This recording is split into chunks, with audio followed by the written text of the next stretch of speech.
కూలీ కథ, వింటేజ్ రజనీకాంత్. ఈ సినిమాకు అతిపెద్ద బలం, ప్రాణం రజనీకాంత్. లోకేష్ కనకరాజ్ ఒక పక్కా ఫ్యాన్ బాయ్గా మనం ఎప్పటినుంచో చూడాలనుకుంటున్న భాషా దళపతి నాటి వింటేజ్ రజనీని మనకు మళ్ళీ చూపించారు.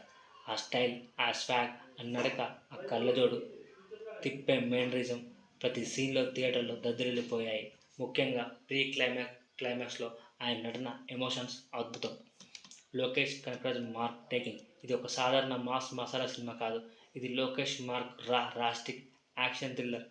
ప్రతి ఫ్రేమ్లో చాలా స్టైలిష్గా, ప్రతి ఫైట్ సీక్వెన్స్ చాలా కొత్తగా, పచ్చిగా ఉంటుంది. ముఖ్యంగా interval fight, port container fight goosebumps తెప్పిస్తాయి.